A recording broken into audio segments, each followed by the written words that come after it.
Welcome to the podcast. With Kenzie and Kaya. Welcome to the podcast. With Kenzie and Kaya. Welcome to the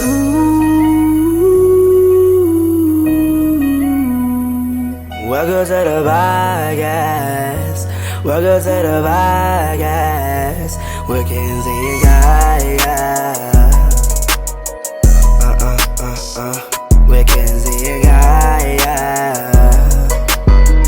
Fourth and eternity. With Kenzie and Kaya.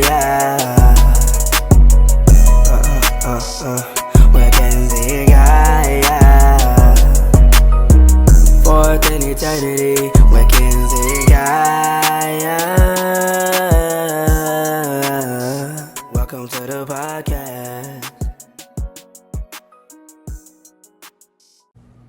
Hey guys, welcome back to the Fourth and Eternity podcast, and you're here with Kent and Kaya. Today we have a very, very, very special guest, our head coach, and one of the best coaches in the country, Coach Combs. What's up, guys? So Coach, how did you start doing coaching and everything? So I got into coaching in 2012. I had just got my business to where I didn't even work my second job. I was at Home Depot, and I ran into my offensive line coach from high school. He had just got the head coaching job in tackle football at Riverview High School, and he was looking for people to coach. I was actually thinking about getting into refereeing at the time. I had got some stuff on that. I was going to go take a class, and he was like, "Hey, do you want to come help coach?" I said, "Sure, I'll give it a shot." And I was all in from there. I coached linebackers from him from 2013 to 2017 in tackle football. I learned a lot because I played guard in high school, played O-line. But going over the defensive side, I learned a lot about defense and different things like that. And then in 2016, I was asked, "Do you want to come help the flag football team?" And at first I said no. I was 25 years old. I had never coached girls. I had no interest in coaching girls. And they were like, "Come on, man, you can run the defense, it'll be fun." So I gave it a shot. I gave it a try, and then the next year I quit coaching tackle football. I was like, I'm going in on this flag thing. I was the defensive coordinator at Riverview from 2016 to 2019.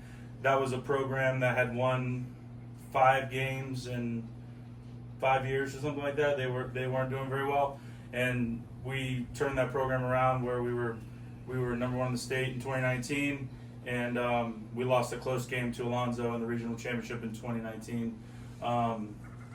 And I was really proud of turning that team around. I was at the Bucks preseason games in 2019, and the head coach at the time at Riverview and the other guy that was there, they had an obligation and couldn't make it, so I was acting head coach that weekend. So I got a kind of a taste what it was like to be, the head coach of the team, and then I was like, man, this is maybe something I could do. Not even kidding you, the next day I run into the AD at Leonard, who was my freshman football coach at East Bay, and he was watching, and Leonard had some struggles, and he asked me, "Would you want to come coach over here?" And I told him, I said, if the head coaching job ever becomes available, I would be interested, but not as an assistant. After that game ended, I went over and talked to their coach, Struckmeyer at the time, and not even kidding you, he tells me that his wife is taking a job in Boca Raton, and he will be leaving next year. And I said, interesting. And I just said, here's my number. Let me know how that goes. I'll keep up with you, and let's just keep in touch. If it really happens, let me know. Yeah. He decides to go, and I called my freshman football coach, who was AD at Leonard, Coach Gresco, and said, "Hey, I'm interested in the job," and here we are. So here we are. Yeah, that's definitely amazing. And so, going through that whole journey and the whole entire process of that, basically, what do you think is the most important thing you've learned in coaching, the lesson? I think in coaching, the most important thing is you got to be yourself, because kids and parents and community and everyone who watches you can see somebody who's fake. And I'm not perfect, but I just try to be who I am. I'm a hard worker who cares a lot and super committed. And if I don't know something, I'm willing to figure it out. I'm willing to admit when I'm wrong. I hold people to a high standard. I don't deviate off that standard. And I think that's the most important thing that I tell people: be who you are. If you're loud and energetic and all those things, be that. If you're reserved and those things, just be who you are. And I think you can apply that in anything in life because people like authentic, Yes, definitely. I'm Travis Combs, and I'm an Abbott Health goal getter. I'm the head flag football coach at Leonard High School. I was born and raised there in Ruskin, so it's important to me to give back to my hometown. Over the past 5 years, we went from a team that was an afterthought to playing in the state title, coming up 1 point short here at the Bucks facility this past May. I think we inspire the rest of our school. If you do these things, they see our commitment level, they see they work hard, like this is obtainable. And I think that's important to show people in your community, like, hey, these kids are our people. You know, the way society is today, people need inspiration and they need good character and they need something to show them that, hey, if I apply these principles, that good can come of it. So, Coach Combs, on game days, how do you prepare yourself and what's flowing through your mind before and after?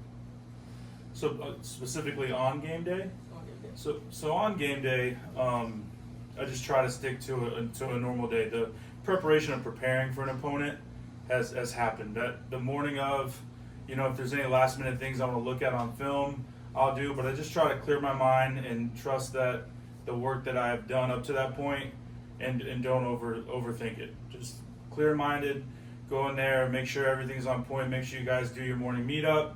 Make sure everything's good, and just go through my day. And then, we have team meal, which I love, and we all get together. Everybody, eats a good meal that's, donated or given to us. And then from there, one of the best things I do is when I go to set up the screen, I just sit in the booth and it's just quiet and just relax and watch the field get set up and just kind of think about some things and just let the calm, the storm's coming, the competition's coming, and just try to relax and get my mind right and just focus on the preparation that I put in, and then it's go time. It's time to get down there. It's time to get Coach Woolley on the headset, talk with him, and we say some crazy things on that, so I hope no one ever records them.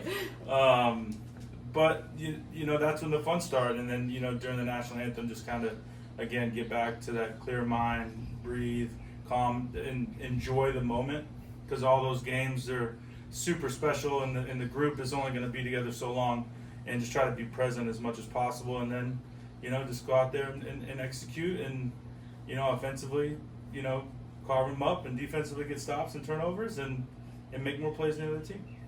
Yeah, sure. And just also to add on to that and everything, how you're talking about the morning meetups and team meal. I feel definitely with the morning meetups, I feel we all get together to go on the same page with each other that day, because we set a goal for ourselves in the game as a team, and so we all have one thing that we're really striving for as a collective group, which I feel really brings us closer together. And I feel that in team meal, we all our mindsets and goals, everything is on the same page, we're on the same path walking together. So I feel that really brings us closer every time we do that, and I feel it's just so beneficial for everyone that is there and everything. So I think that's definitely a very main key thing.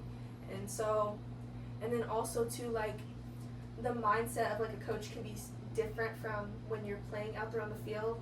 So when we execute something that we've been practicing, or if we don't execute it fully, what's going through your mind in those moments?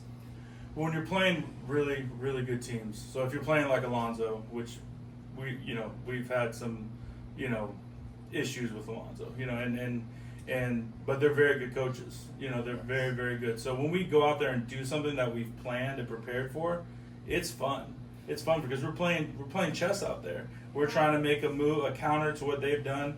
They're going to try to counter to what we've done, and those are the games that are fun. The ones that you have to really coach and execute and study and plan on, those are the funnest games. It's not fun to go blow a team out that we know we're going to beat. It's fun knowing that we've put in the time, we've put in the effort to beat their game plan, and they're trying to do the same thing.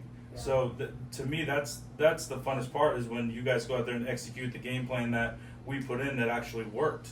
Because it's okay, I can breathe. I did a good job. Because great players make good coaches. So just that's the most fun for me, is seeing you guys execute the plan that we put in, you guys believing in the plan, and just having fun doing it. You know, because it's a sport, so it should be fun. And those games against those Robinson, Alonzos, and those type of teams that you have to have your A game on, those are the most fun. Yeah, it's definitely great to see like all of that unfold too, like because we practice things for hours and we do stuff over and over and over again, and to finally like see it work in a game, it's just like it's so amazing to see. Like, because even if like I see Ken's, like I run this route to help Ken's get open and she scores a touchdown off of it, it's just so like it just makes my heart like so happy to see all that, and like everything just come together. You could see like the linebacker move this way when I run this route, or like if Grace does this route and it gets me open. Like, it's just crazy to see how everything just works together, and we all like collectively worked as a team, and we also did stuff outside of practice to get that chemistry and everything together to make that play happen. So like there's a lot more that goes in behind the scenes that you don't see, and then when you execute it on the field, it's just an amazing thing to see how all of your hard work and like the process driven everything stuff that we say, like everything just came together. So yeah, and I'll say this too, sometimes we get out there and what we wanted to run doesn't exactly work, but we can alter it a little bit, and you guys executing that with no practice. yes. That's the chess move within the game, that you have to have really smart players and people that believe in what you're doing. Like, I'm switching this up, run it hard, trust me, it's going to be there. You guys execute it, Sid throws the ball, and those are the things that in a game that you have to have, because the other team's going to counter. You know, they're not going to let you just keep executing what you're doing. You know, so that's a lot of fun for me as a coach, is seeing you guys score touchdowns on plays that we haven't even practiced. You know, that you're just smart, good football players who know how to play football, and it's not too big for you to try something that you haven't done. Yeah, definitely. For us to like make those adjustments, and for you like to see what we need to do and adjust us to like wherever we need to go, is just amazing. And like it's literally like almost like a puzzle, and we just piece it together, and it comes out amazing, like perfect. Ladies and gentlemen, what are you about to witness is not just a game. This is the future of flag football with Team Red and Team Pewter. Let them hear it. Let them hear it.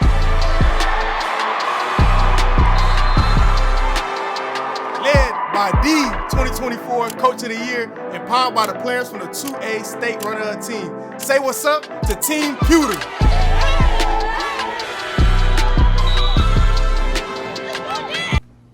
Now that we've talked about a lot of the execution and the work it takes to pursue and do things in game time, like what are your upcoming like goals for personally and like for the team for this upcoming season? Well, for the team, our goal is always going to be win a championship.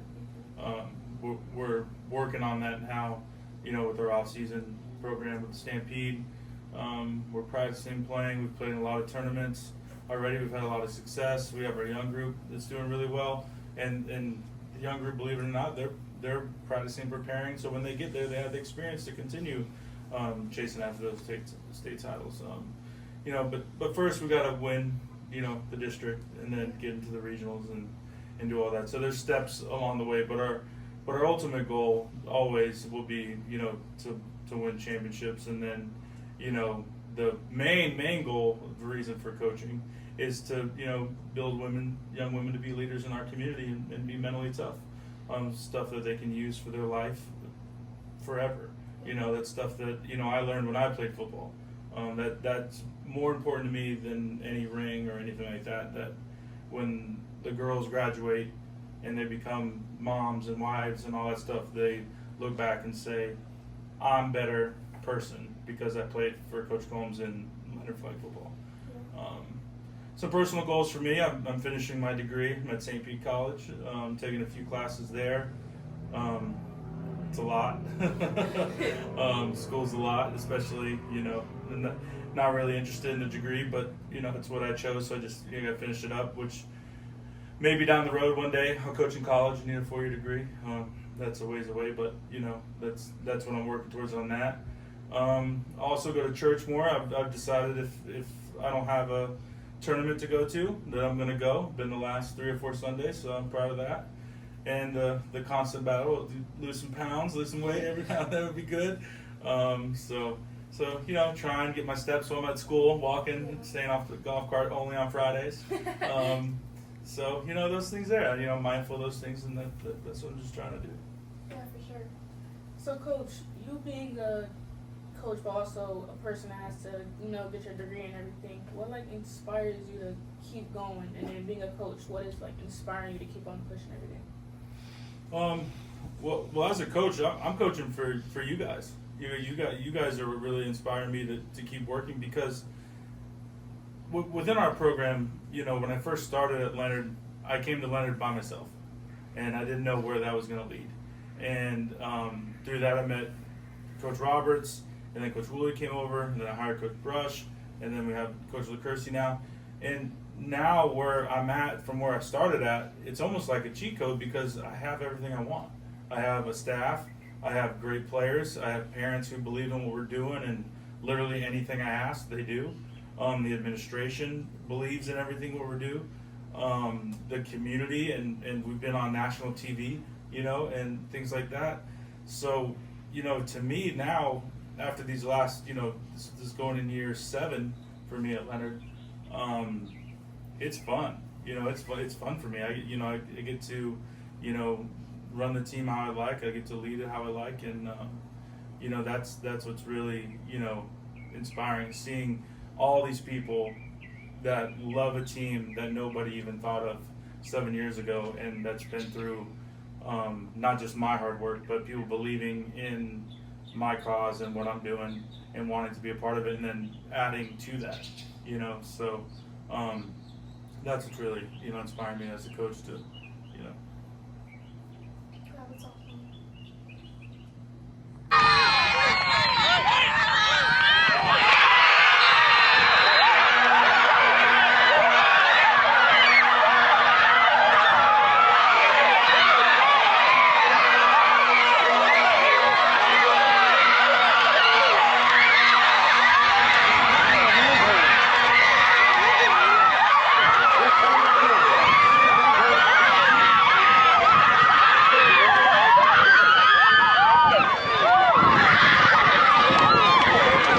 Coach. Hey, there's only one thing to say. How about that?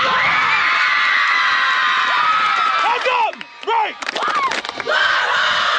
Hey, adversity defines true character, right? Play you anytime. Tell us what flags. We don't care. It wasn't about that. It was about who? It was about us and what we do, right? I'm proud of you ladies. That took a lot of guts. It took a lot of mental toughness. That's what we've been working on.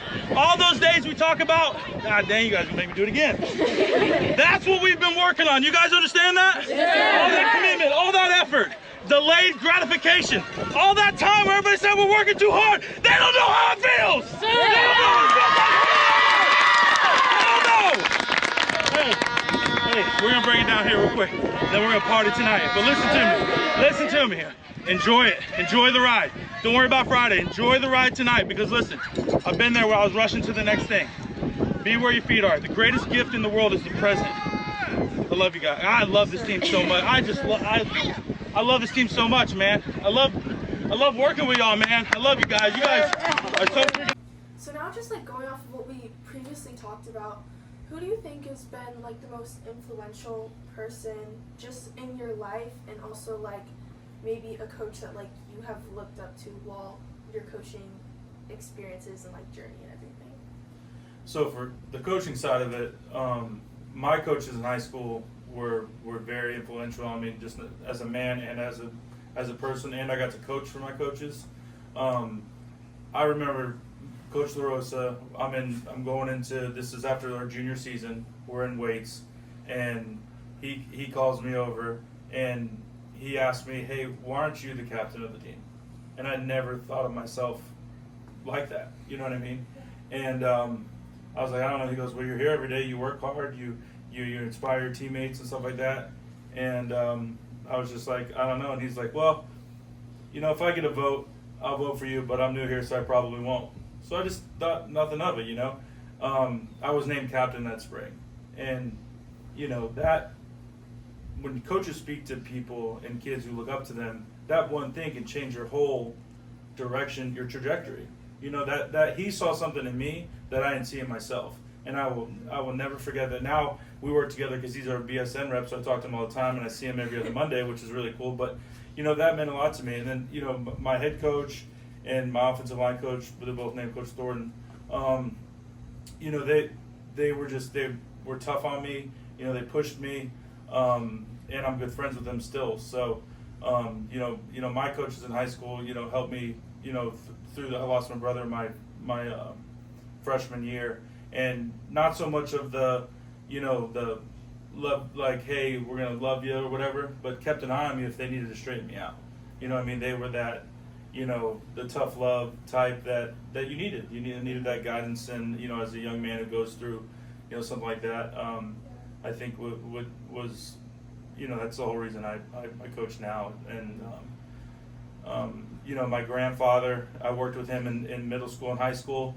He's why I'm so big on being on time and jogging on the field and things like that, because, you know, if I was a minute late, I was in trouble.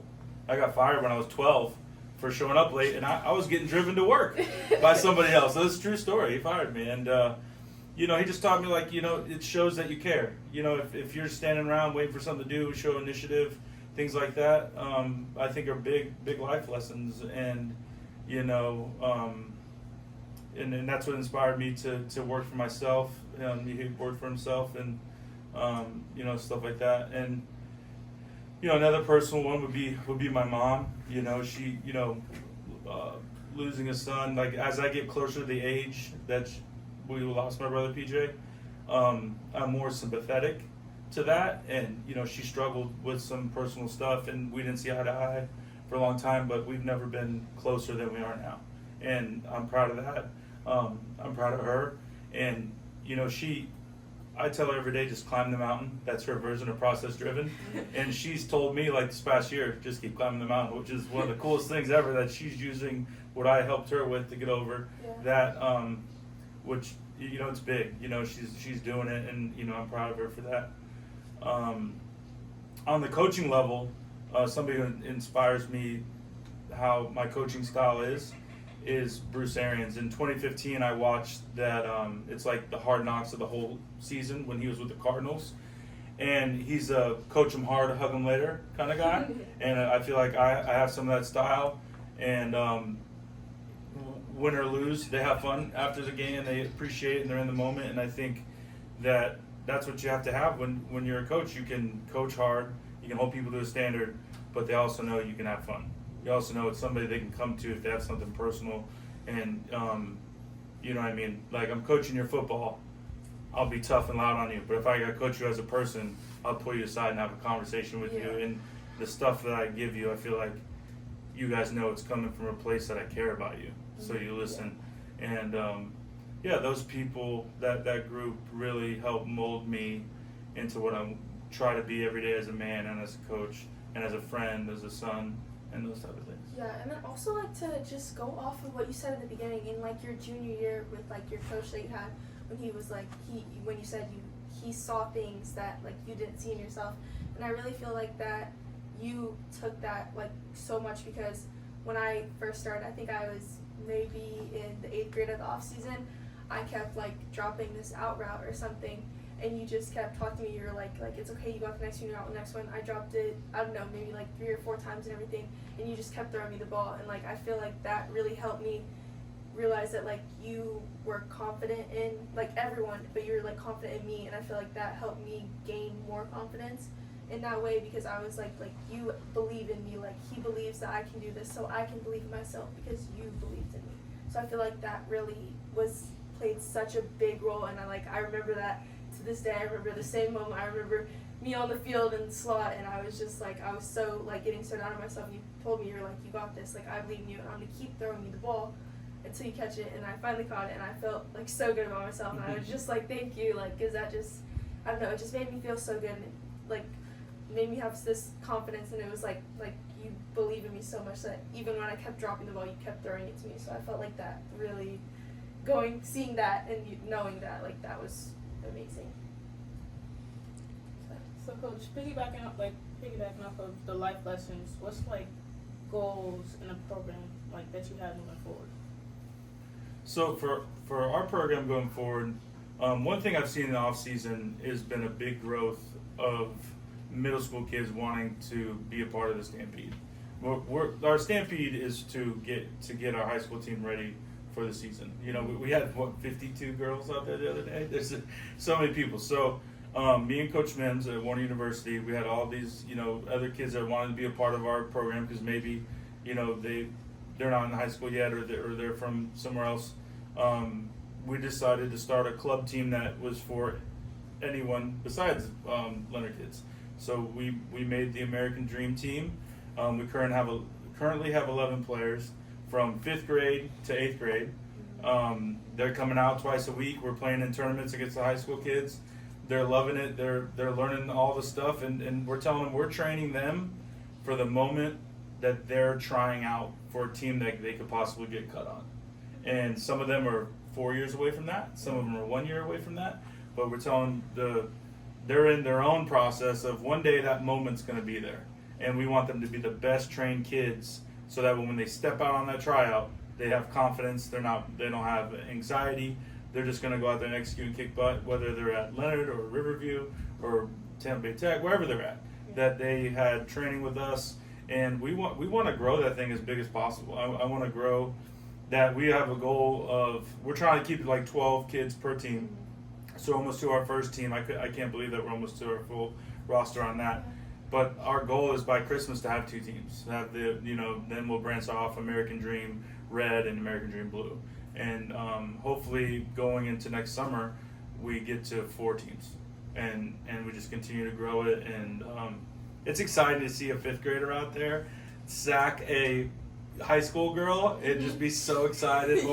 Or what this girl Aubrey, she I told her to move out, and the girl runs the out, just hop it. We're playing cover 3, we're not playing cover 2, and she hopped in, she got a pick 6. I've never seen a kid so excited in my life to score and that belief is starting to get there, because when they first started, they didn't know how to catch properly, and that's what we're doing. We're teaching them those fundamentals so that way when they get to that tryout, they're like, dang, that girl can catch. Well, yeah, she's had 4 years of elite coaching, teaching her the fundamentals, and they've improved so much, and they're just so fun to see because they're learning all those. It's like watching your child take their first steps, because they were falling so much, and then finally they stood up, and then now they're walking, and now they're running, and we only have like 3 or 4 plays, and it's funny to go out there and win games with 3 or 4 plays against people that are doing all kinds of stuff. So it's cool.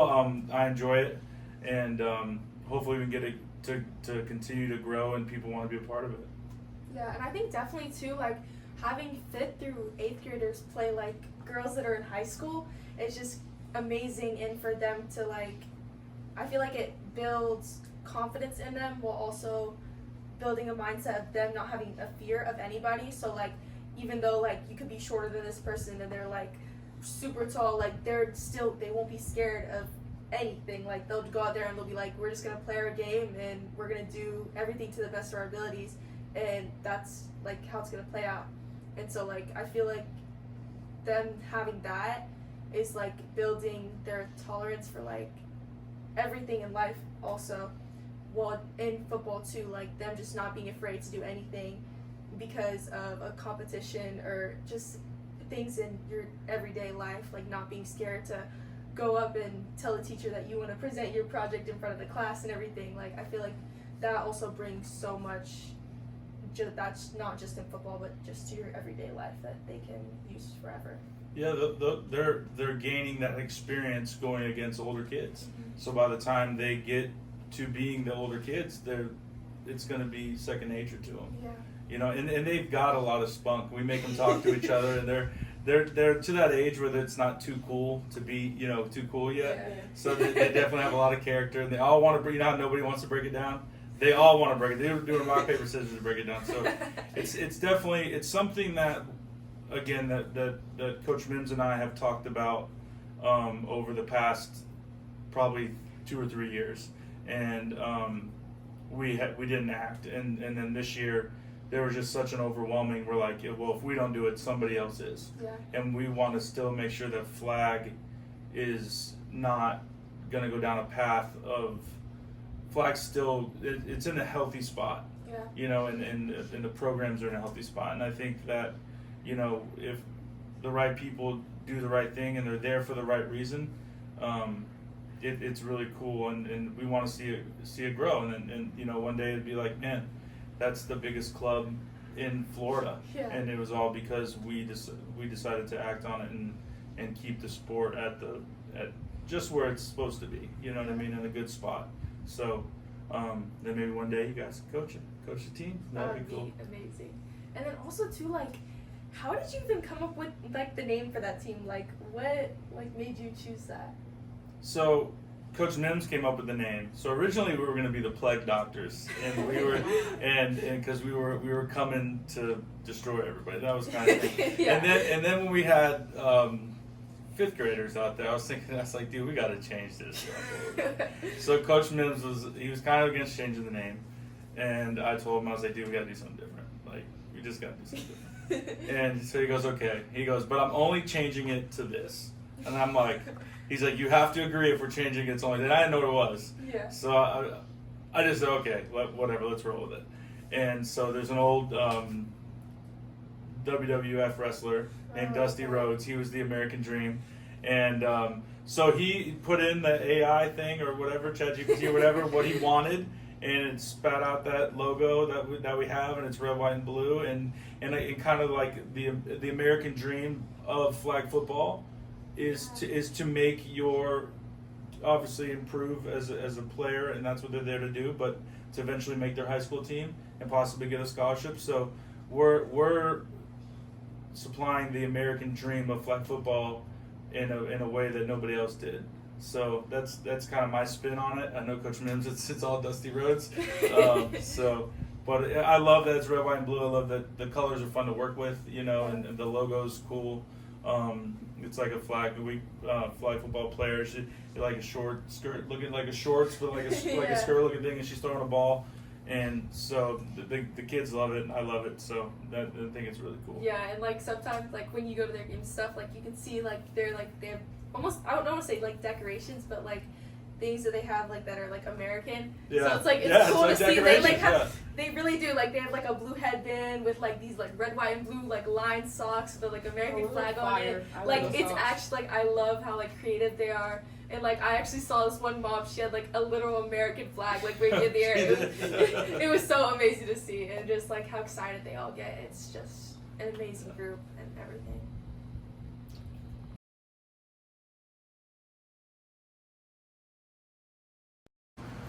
Alright guys, we are officially in overtime. And this is where you guys kind of get to know a little bit more about our special guests and something that we may not have talked about before. So, Kent, do you have anything to start us off with? Coach, what's like the legacy you want to have like left behind and you want people to know?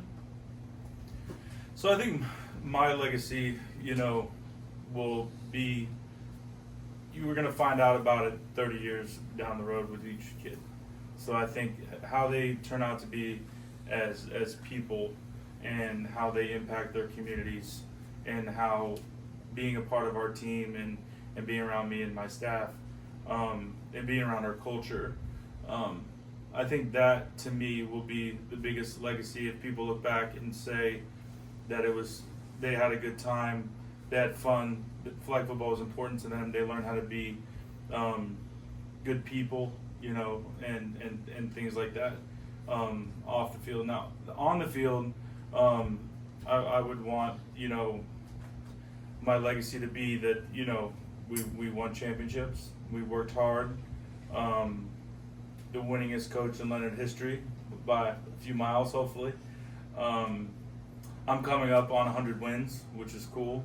And those things, you know, it's in a team sport. To me, it's hard to just, you know, talk about just my legacy and like my 100 wins, because there's so many people that take part in that, you know, in a team sport. You know, I know I get a lot of the credit because I'm the head coach, you know, and and stuff like that. And you guys are good players, so you guys get a lot of the credit. But you know, you have teammates, and I have staff, and and parents that help make those wins happen. So I think as far as a coach, my legacy would be that the players say they were thankful to be a part of it, but also that the parents say, I'm glad that my daughter was around Coach, and he is forever part of our family. And 2 years down the road, I get invited over for dinner, or after they graduate and stuff like that. I think the legacy is family. Build a big family of people, and that really that I'm not just a coach. Yeah. I'm a part of that. I'm part of their lives beyond the field. So. Yeah, and then going off that too, like I'm kind of talking about like what coach means to me and everything, and going off of like the lessons that you're talking about, how like you learn life lessons in football and everything. I feel like kind of going back to what I talked about previously when I was like kind of dropping passes and everything, and I was kind of like getting down on myself, and I just couldn't catch for like the life of me almost, and like Coach, like he still kept throwing me the ball, kept believing in me, and he pulled me like off to the side and everything, and we just passed the ball back and forth for a little bit, and I just got the ball. He was like, see, you can catch, like you're good, like you got it. And so he put me back out there, and he was like, okay, I'm throwing you the ball. And I was like, oh gosh, like I'm so worried. But I was like, I knew that he believed in me so much, because even though I kept dropping passes, I dropped so many balls. Like I knew that he was going to keep throwing me the ball because he believed in me. And I feel like knowing that your coach believes in you is so like, it's just amazing. It's a great feeling, and it helps you believe in yourself more. And because at the beginning, to be honest, I didn't really believe in myself at all. I was kind of just hoping for the best almost, and I was like very timid, more to say. And like every time I dropped a pass, it would consume me almost, and I would just keep dropping him, and I never could overcome it.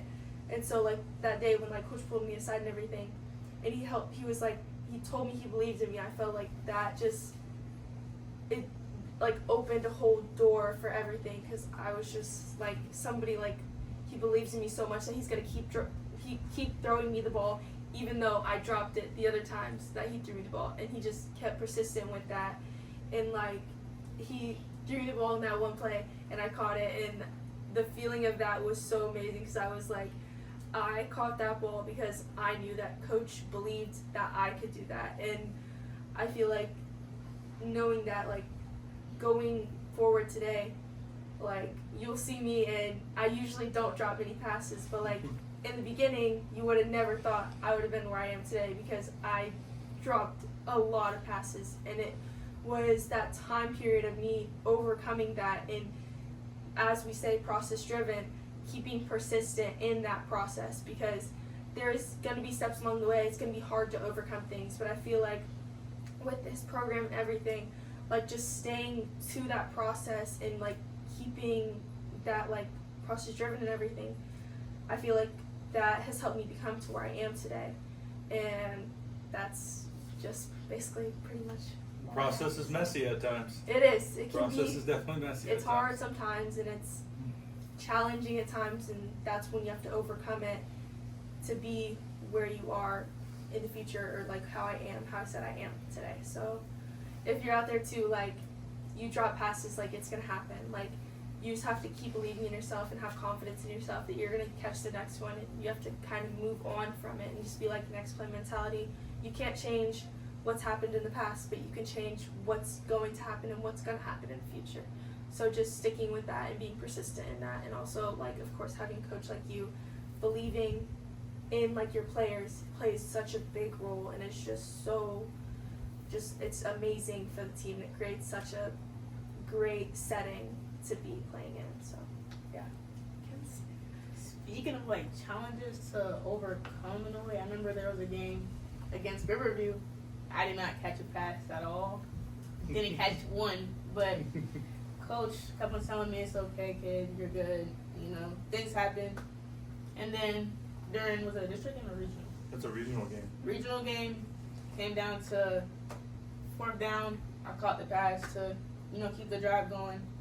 And I think really Coach just gave me that confidence after we were done and off the field. He just gave me the confidence of just being like, see what happens, kid, I'm so proud of you.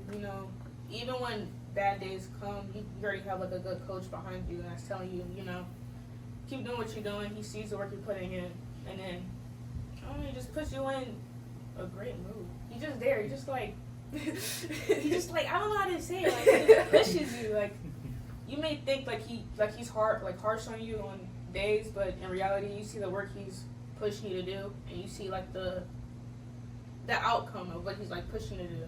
In reality, he's just a great coach. That's what I like to say.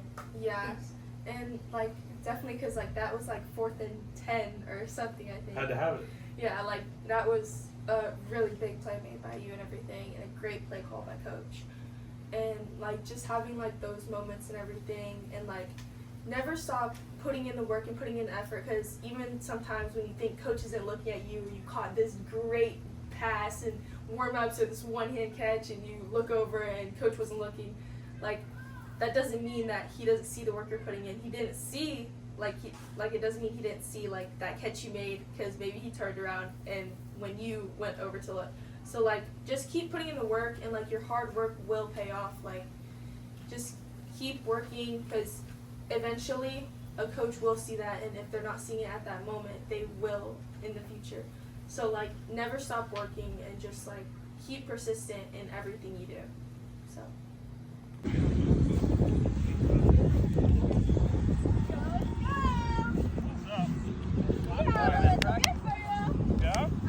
How y'all doing today? Good. All right.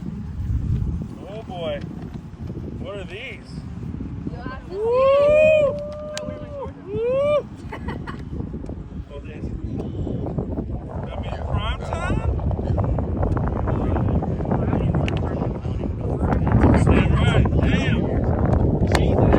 I never had no fancy shit. Woo! I might have to bust out the white shirts for these.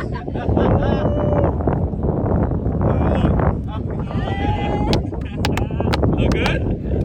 Thank you, girl. Thank you. Look good. So all guns this year. I never